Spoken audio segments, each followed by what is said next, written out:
Chapter 17, Vampiric Entitlement.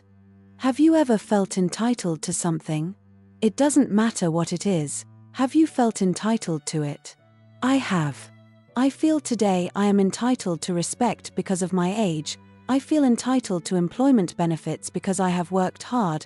I feel entitled to see Leeds United win the Premiership.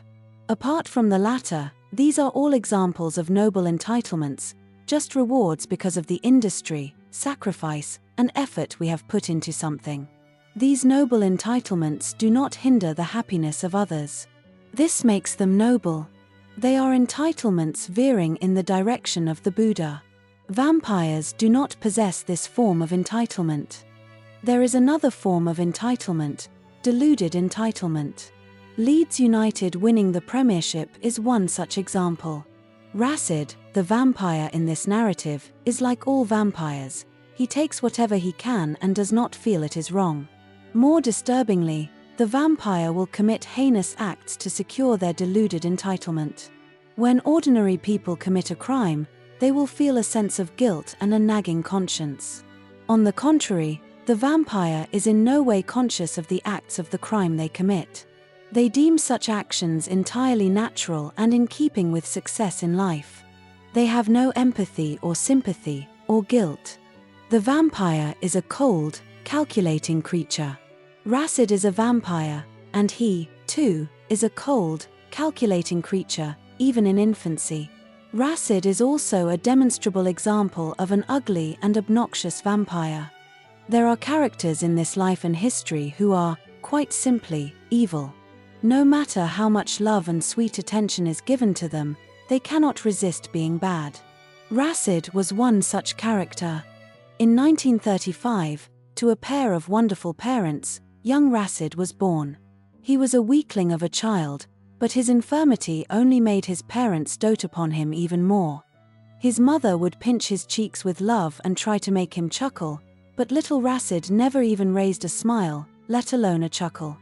As time progressed, Racid's parents worried whether something was wrong with their little baby and his lack of laughter.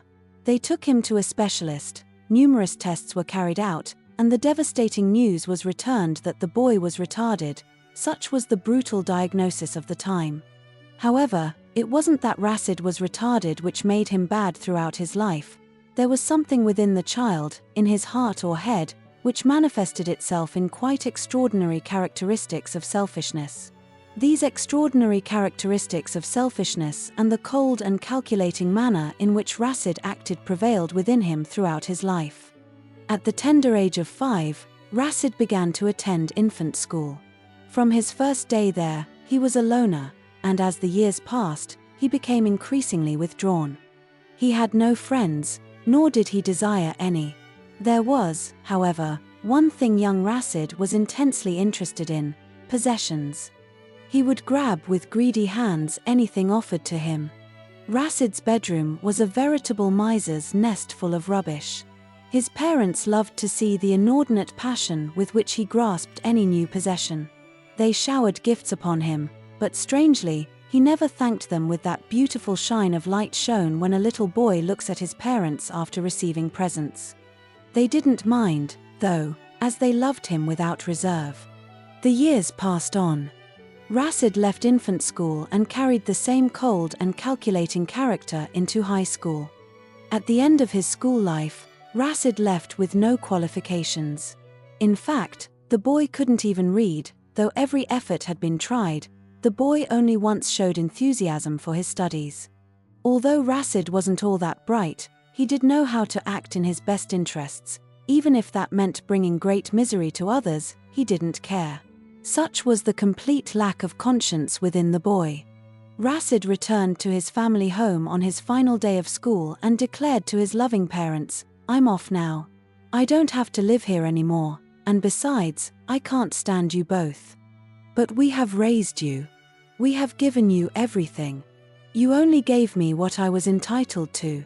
Nothing more," Racid replied coldly and unsympathetically. Racid left home, but before he had done, he relieved both his parents of what spare cash they had in the house at that time.